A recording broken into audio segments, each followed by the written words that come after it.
اللهم لا تجعل لنا ذنب رمضان ቢወጣም የሙእሚን ህይወቱ እስካልወጣች ድረስ ኸይር ስራ አይቋረጥም። ሙእሚን ለሚሰራው ኸይር ስራ የጊዜ ገደብ የለውም። ህይወቱ እስካልፍ ብቻ ነው ስራ ሰው ልጅ ስራው የሚቆመው ሲሞት ነው። ሳይሞት በፊት ስራን መልካምን ስራ ካቆመ አንድ ሰው አካሉ ባይሞትም ልቡ ሞቷል ማለት ነው። ረመዳን ላይ እንሰራቸው የነበሩ ኸይር ስራዎች ከረመዳን በኋላም አሉ። በእያንዳንዱ ሰዓት በእያንዳንዱ ደቂቃ ውስጥ የምንሰራቸው ኸይር ስራዎች አሉ። መፈጸም ያለብን ኃላፊነቶችም አሉ።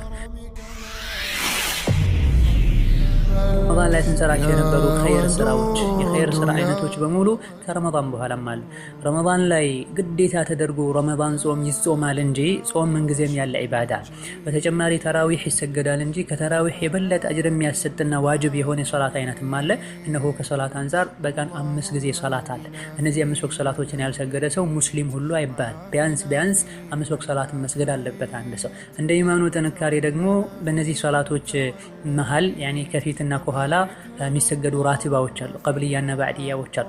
ሶላት ረመዳን ላይ ብቻ አይደለም። ليس من يقطع طرقا بطلا إنما من يتقي الله.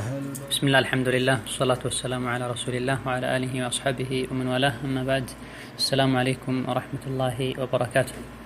نسأل الله بمنه وكرمه أن يتقبل منا الصيام والقيام وأن يعيد علينا رمضان أعواما عديدة وأزمنة مديدة ونحن بصحة وعافية. ረመዳን ላይ የሰራናቸው መልካም ስራዎችን አላህ ሱብሓነሁ ወተዓላ ይቀበለን።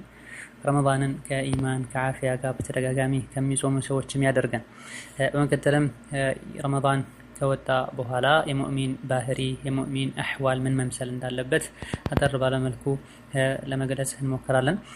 ረመዳን ቢወጣም የሙእሚን ህይወቱ እስካልወጣች ድረስ ኸይር ስራ አይቋረጥም። ሙእሚን ለሚሰራው ኸይር ስራ የጊዜ ገደብ የለውም። ህይወት ውስጥ ታልፍ ብቻ ነው ኸይር ስራ የሚቆመው። አላህ ሱብሓነሁ ወተዓላ ቁርአን ላይ ወዕቡድ ረበከ ሐታ ያእቲየከል የቂን ሞት እስኪመጣ ድረስ ጌታህን አምልክ ጌታህን ተገዛ ብሏል።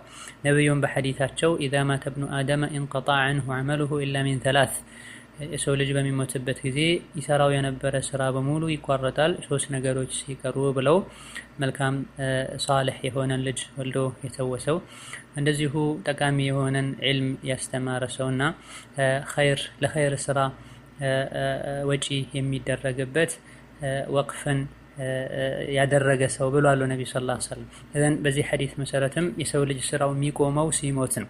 ሳይሞት በፊት ስራን መልካምን ስራ ካቆመ አንድ ሰው አካሉ ባይሞትም ልቡ ሞቷል ማለት ነው። ረመዳን ላይ እንሰራቸው የነበሩ ኸይር ስራዎች ከረመዳን በኋላም አሉ። በእያንዳንዱ ሰዓት በእያንዳንዱ ደቂቃ ውስጥ የምንሰራቸው ኸይር ስራዎች አሉ። መፈጸም ያለብን ኃላፊነቶችም አሉ። በቀን ውስጥ 5 ወቅት ዋጅብ ሰላቶች አሉ። በዛ መሃል ደግሞ ሱና ራቲባ የሚባሉ ሰላቶች አሉ። ሌሊቱ ላይ ከኢሻ በኋላ ሱብህ አዳን እስኪል ድረስ ባለው ጊዜ ደግሞ ለይል ሰላት የመስገድ በር እድል አለ።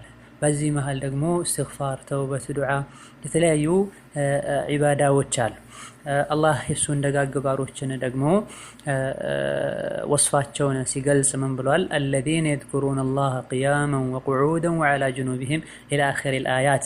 የሱ ደግ ባሮች ለምን እንደተፈጠሩ የሚያውቁ አላህን የሚያልቁና የተለያዩ አላህ የፈጠራቸው ፍጥረታትን እያዩ የሚያስተነትኑ የሱ ደጋግ ባሮች አላህን ያስታውሳሉ። መቼ ነው አላህ የሚያስታውሱት? ረመዳን ላይ ብቻ አይደለም፣ ሐጅ ላይ ብቻ አይደለም፣ ከጥሩ ሰዎች ጋር ሲውሉ ብቻ አይደለም፣ ሁሌም በተለያዩ ሁኔታዎች ላይም ሆነው አላህን ያስታውሳሉ። የዝኩሩን አላህ ቂያመን ቆመውም አላህን ያስታውሳሉ፣ ወቁዑደን ቁጭ ብለውም አላህን ያስታውሳሉ፣ ወዐላ ጁኑቢሂም ጎናቸው ላይ ሆነው ተኝተውም አላህን ሱብሓነሁ ወተዓላ ያስታውሳሉ። አላህን ማስታወስ ማለት በመላስ ብቻ አይደለም። አላህን ሱብሓነሁ ወተዓላ ማስታወስ በመላስም በልብም ከዝክሮች ሁሉ ጠቃሚ ዝክር ልብና ምላስ አብሮ የሚያደርገው ዝክር ነው ይላል። በጣም ዝቅተኛው ዝክር በመላስ የሚባል ዝክር ነው ይላል። የአላህ ደጋግ ባሮች በመላሳቸውም በልባቸውም አላህን ያስታውሳሉ። ተኝተውም ቁጭ ብለውም ገበያ ላይ ሆነውም የትም ሆነው አላህን ሱብሓነሁ ወተዓላ ያስታውሳሉ በልባቸው። በተለይ ይህ አላህን ሱብሓነሁ ወተዓላ ማስታወሳቸው ደግሞ ኸይረን ስራ እንዲሰሩ ወንጀልን እንዲተዉ ይገፋፋቸዋል። ረመዳን ላይ ስንሰራቸው የነበሩ ኸይር ስራዎች የኸይር ስራ አይነቶች በሙሉ ከረመዳን በኋላም አሉ። ረመዳን ላይ ግዴታ ተደርጎ ረመዳን ጾም ይጾማል እንጂ ጾም ምንጊዜም ያለ ዒባዳ። በተጨማሪ ተራዊህ ይሰገዳል እንጂ ከተራዊህ የበለጠ አጅር የሚያሰጥና ዋጅብ የሆነ የሶላት አይነትም አለ። እነሆ ከሶላት አንፃር በቀን 5 ጊዜ ሶላት አለ። እነዚህ 5 ወቅት ሶላቶችን ያልሰገደ ሰው ሙስሊም ሁሉ አይባል። ቢያንስ 5 ወቅት ሶላትን መስገድ አለበት አንድ ሰው። እንደ ኢማኑ ጥንካሬ ደግሞ በእነዚህ ሶላቶች መሃል ያኒ ከፊትና ከኋላ የሚሰገዱ ራቲባዎች አሉ፣ ቀብልያና ባዕድያዎች አሉ። ሶላት ረመዳን ላይ ብቻ አይደለም ማለት ነው።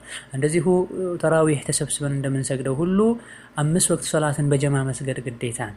እንደዚሁ በሳምንት አንዴ ጁሙዓ ተሰብስቦ መስገድ ዋጅብ ነው ግዴታ። ወንዱ ይሄን ሰግዶ አጅር እንደሚያገኘው ሁሉ ሴት ልጅም አደቡን አሟልታ ሄዳ ከሰገደች አጅሩን ታገኛለች። ቤት መስገዱ የሚበልጥ ሆኖ ሳል ባሏን ቀስቅሳ ልጆቿን ቀስቅሳ ልብሳቸውን አጥባ ለጁማ መሸኘቷ በራሱ የሚያስገኝላት አጅር አለ። ረመዳን ላይ ኸይር ስራ ላይ እንደሚተባበሩት ሁሉ ልጆቻቸው እንዲጾሙ ተራዊህ እንዲሰግዱ እንደሚያደርጉት ከረመዳን በኋላም ያሉ ሰላቶች ላይ ዒባዶች ላይ የገፋፉ እንደሆነ ያንኑ አጅር ያገኙታል። ጾምም ደግሞ ረመዳን ላይ ብቻ ያለ ዒባዳ አይደለም፣ ከረመዳን በኋላም ያለ ዒባዳ ነው። ወደ አላህ ከሚያቀርቡ የቀልብ ድርቀትን ከሚያስወግዱ ኻቲማ መጥፎ ኻቲማን ከሚጠብቁ ዒባዳዎች አንዱ ከሙሕሲኖች ከሚመድቡ ከሙሕሲኖች ከሚያስመድቡ ዒባዶችን መሃል አንዱ ነው ጾም። ሙሕሲን ማለት አላህ ልክ እንደሚያየው አድርጎ ጌታው የሚያመልክ ሰው ማለት ነው። ጾምን የሚጾም ሰው ጥርት ያለ ዒባዳ ከሚሰራ አላህን ከሚፈራ ኢኽላስ ካለው ባሪያ ይመደባል፣ ለአላህ ብሎ የጾመ ሰው ማለት ነው። ይህ የጾም ዒባዳም ረመዳን ላይ ዋጅብ ሆኖ ግዴታ ሆኖ የእስላም ሩክን ተደርጎ ይጾማል እንጂ ከረመዳን በኋላም ይህ የኸይር ስራ እድል እንዳለ ነው። ሰኞና ሐሙስ ይጾማል። በየወሩ በአረብኛ ወር አዳዲስ ወር በገባ ቁጥር ሁሉ 3 ቀን ይጾማል። በተሻለ የበለጠ ደግሞ 13ኛ 14ኛ 15ኛው ቀን የተጾመ እንደሆነ ይህ አመት እንደተጾመ ይቆጠራል ብሏል ነብዩ ሰለላሁ ዐለይሂ ወሰለም። ረመዳን እንደወጣ ደግሞ የሸዋል ጾም አለ። ረመዳንን ጾሞ ከዛም 6 ቀን ከሸዋል ወር የጾመ ሰው አመቱን ሙሉ እንደጾመ ይቆጠራል ብለዋል። ልክ ረመዳን እንደወጣ በዒዱ ማግስት አከታትሎ መጾም ይቻላል።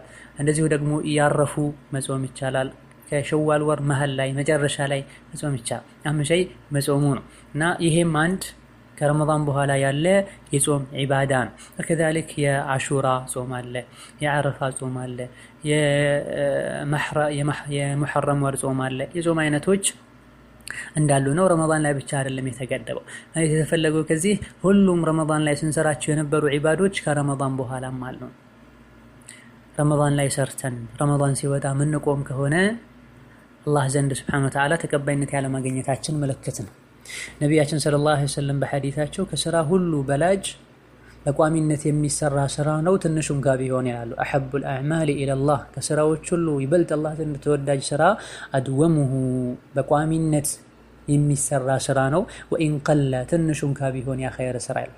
ረመዳን ላይ ተራዊህ፣ ተሐጁድ 30 ረካ 23 ረካ 13 11 ረካ ሰግደው ረመዳን ሲወጣ ከሚያቆሙ ሰዎች ሁሌ ህይወታቸው እድሜ ልካቸውን ሁሌ 3 ረካ 5 ረካ የማታ ዊትርን ለይልን የሚሰግዱ ሰዎች አላህ ዘንድ የበለጠ ተወዳጅ ናቸው። ረመዳን ላይ ይሄን ሁሉ ኸይር ስራ ሰርቶ ረመዳን ሲመጣ ቀጥ አድርገው የሚያቆሙ ከሆነ ያመልኩ የነበረው ረመዳን እንጂ ረመዳን እንጂ ጌታቸውን እንዳልሆነ ምልክት ነው። ለዚህ ነው ዑለሞች ላተኩን ሸዕባንየን ወላ ረመዳንየን ወላኪን ኩን ረባንየን ይላሉ። አንተ የሸዕባን ወራት ትሁን፣ የረመዳን ወራት ትሁን፣ የሸዋልም ወራት ትሁን፣ ይልቁንስ የአላህ ሰው ሁን ይላል። የሸዕባንም ሰው አትሁን፣ የረመዳንም ሰው አትሁን፣ የአላህ ሰውን ይላሉ። ረመዳንም ይሁን ሸዋል፣ ሸዕባን ወራቶች ናቸው ጊዜያቸውን ጠብቀው የሚመጡ። በእነዚህ ቀናት ወራት ብቻ ከሆነ አላህ የምታመልከው አንተ ወሩን ጊዜውን የምታመልክ ሰው ነህ። ላኪን መቼም የማይሞት ሁሌም ሕያው የሆነ የሚያየህ የሚረዳህ በመልካም ስራ እጥፍ ድርብ አጅር የሚሰጥህ በወንጀል ደግሞ የሚተሳሰብህ ከተውበትከም የሚምርህ የሆነውን ጌታህን የምትፈራ የምታከብር ሰው ልትሆን ይገባል። እዘን ረመዳን ላይ ኸይርን ስራ ሰርተን ረመዳን ሲወጣ የምንወጣ ከሆነ የምናቆም ከሆነ ዒባዳውን የሰራ ነው ጋጋታውን ተጠቅመን ነው። ሁኔታዎች ስላስገደዱ ነው። ለዛ ረመዳን ላይ የሰራነውን ስራ ተቀባይነት ማግኘቱን ከምናቀባቸው ምልክቶች አንዱ ከረመዳን በኋላም ያን ኸይር ስራ መቀጠላችን፣ እንዲሁ ኸይርን ስራ ስንሰራ ልባችን ደስታ ማግኘቱን፣ ለኸይር ስራ መጓጓታችን፣ ምግብና ውሃን እንቅልፍን ከምንፈልገው ከምናፍቀው በላይ ኸይርን ስራ ስንፈልግና ስናፍቅ፣ ይህ ካለ ረመዳን ላይ የሰራነው ስራ ሰምሯል፣ ውጤታማ ሆኗል ማለት ነው። ላኪን ረመዳን ከወጣ በኋላ ወደ ወንጀል የምንመለስ ከሆነ ከረመዳን በኋላ ረመዳን ላይ እንሰራቸው የነበሩ ስራዎችን መስራት እየፈለገን ውስጣችን ሚሰንፍ ከሆነ ስራውን መስራት እየፈለገን ምንደክም ከሆነና ወደ ኋላ ምንል ከሆነ ረመዳን ላይ የተሰራው ስራ ለአላህ ተብሎ አልተሰራም፣ ተቀባይነትም አላገኘም ማለት ነው። ሌላው ረመዳን ላይ የነበረን አይነት ዒባዳና ጥንካሬ ይኖረን ዘንድ ከሚረዱ ነገሮች መሃል አንዱ 5 ወቅት ሰላትን ጠብቆ መስገድ። 5 ወቅት ሰላትን ጠብቆ መስገድ ከወንጀል እንደሚከለክል ከመጥፎ ባህሪ እንደሚያወጣ አላህ ነግሮናል። ተራ ሰላት ሳይሆን አቂሙ ሰላተ ነው። ቀጥ አድርጋችሁ ሰላታችሁን ስገዱ ነው አላህ የሚለው። ሓፊዙ ዐለ ሰለዋት፣ ሰላቶቻችሁን በሙሉ ተጠንቀቁ፣ ጠብቃችሁ ስገዱ። በተለይ አስር ሰላትን አላህ ብሏል። ረመዳን ላይ ሱና ሰላትን ስንሰግድ እንደነበረው ሁሉ ከረመዳን በኋላ ሱናውም ተጠናክሮ መቀጠል አለበት። ባይበልጥ ደግሞ ፈርዱ ላይ መጠንከር ይኖርብናል። በተለይ በዘመኑ የተለያዩ ከአላህ የሚያርቁ ከዒባዳ የሚያወጡ ዘመናዊ የቴክኖሎጂ ውጤት የሆኑ ነገሮች የበዙበት ዘመን ላይ ሰዎች ሰላታቸውን ዘንግተዋል። ወንዶች በስራ ሆነው፣ ሴቶች በቤት ውስጥ ስራ ሆነው፣ ተማሪው በትምህርቱ ሆኖ፣ ምንም ያሌላቸው ሰዎች ሁሉ ደግሞ እንዲሁ በተለያዩ ነገሮች ራሳቸውን መሽጉል ያደርጋሉ። ኢንተርኔት ውስጥ ገብተው የተለያየ ነገር እያገላበጡ ዓለም ላይ ያለው ነገር እየቃኙ ጌታቸው ባለውለታቸው አላህ ኑ ስገዱ ብሎ እየጠራቸው በቀላሉ እሺ የማይሉ ሰዎች በዝተውበታል። ሶላት ከመጣ ሁሉም ነገር እርግፍ አድርጋችሁ ተታችሁት ወደ ሶላት ሄዱ ነውና የተባልነው 5 ወቅት ሰላትን ጠብቀን እንስገድ። 5 ወቅት ሰላትን ጠብቀን መስገዳችን ልባችን እንዲረድ ወደ አላህ እንዲመለስ ያደርጋል። እንዲሁ በዛ መሃል የሰራናቸው ወንጀሎችም ካሉ ወንጀላችን ይሰረዛል።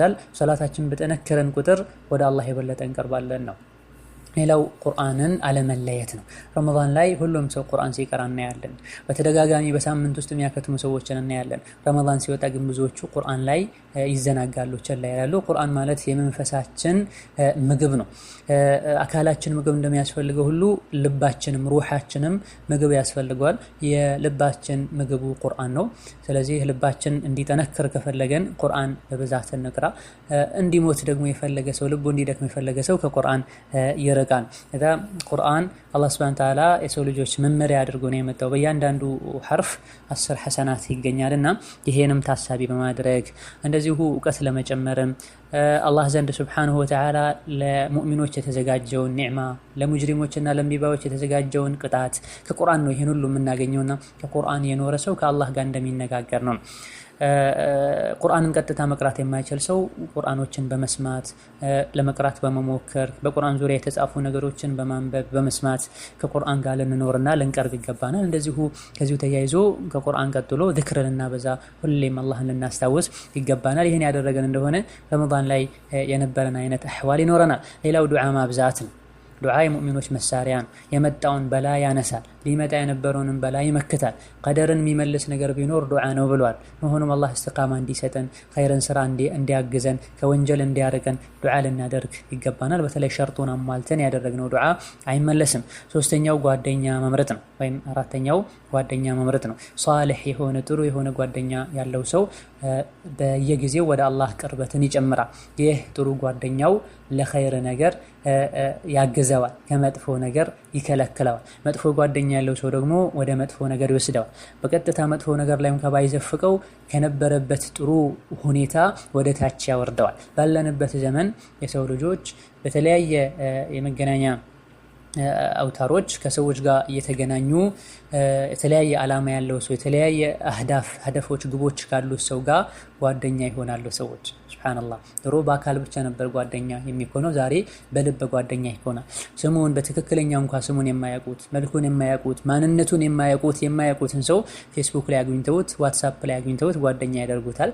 ምናልባትም ካፍር ሁሉ ሊሆን ይችላል፣ የሙስሊም ስም ተጠቅሞ ሙናፊቅ ሁሉ ልትሆን ትችላለች የሙስሊም ስም ተጠቅማ። እዚህ ላይ ይጻጻፋሉ፣ ይገናኛሉ፣ ይዋደዳሉ። ከዛ በኋላ ለአላህ ብዬ እወድሃለሁ ይባላል። ለአላህ ብሎ መውደድ ይሄን ያክል የረከሰ አይደለም። ለአላህ ብሎ መውደድ ትልቅ ዒባዳ ነው። ለአላህ ብሎ መውደድ ማለት የሚወዱትን ሰው ወንጀል ሲሰራ አይቶ ተው ማለት ነው። ጉድለት ካለበትም ኸይር ስራ ላይ እንዲበረታ ማድረግ ነው እንጂ ግሩፕ ውስጥ ያለውን በሙሉ ዘፈን የሚያደምጠውን ሴቷ ሆና ከወንድ ጋር የምትላፋዋንም ሐራም የሚሰራውንም ያሉበትን ግሩፕ ሁሉ ለአላህ ብዬ ወዳችኋለሁ ናፈቃችሁኝ ኢላ አኺር ከስሜት ጋር ስለሄዱ ናፈቃችሁኝ ይባላል። ሐቂቃ ሰው ከሚወደው ሰው ጋር ይቀሰቀሳል ብለዋል ነብዩ ሰለላሁ ዐለይሂ ወሰለም። ውስጡ ላይ የተለያዩ ዘፈኖች የሚለቀቁበት ግሩፕ ነው። የተለያዩ ውስጣቸው ላይ ሽርክ ያለባቸው መንዙማዎች፣ ጭፈራዎች፣ ሙዚቃ መሳሪያ ያለባቸው ነሺዳዎች የሚለቀቅበት ግሩፕ ነው። እነዚህ ሁሉ ጓደኛ ተደርገው ተይዘው ይሄን የሚሰሩትን ወንጀል ሁሉ ታይቶ ዝም የተባለ ቀልብ የሚያደርግ ነገር ሁሉ የለቀቁ ተቀብሎ በሞባይል እያዩ እነዚህ ሰዎችን ሁሉ ጓደኛ ብለን ምናምን ከሆነ እነዚህ ሁሉ አላህ ዘንድ ቂያማ ቀን ይከሱናል። እንደዚሁ ቀልባችንን ያበላሹብናል። ወንጀልን ያየ ሰው በእጁ ያስወግድ፣ ካልቻለ በምላሱ ይናገር፣ ካልቻለ በልቡ ይጥላን ያሉት ነብዩ ሰለላሁ ዐለይሂ ወአሊሂ ወሰህቢሂ ወሰለም።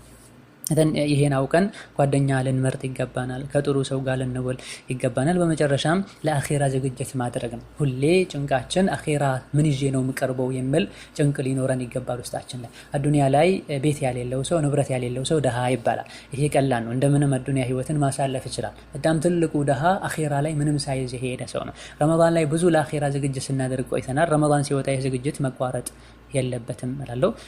ወላሁ ተዓላ አዕለም። ሰላም አለይኩም ወራህመቱላህ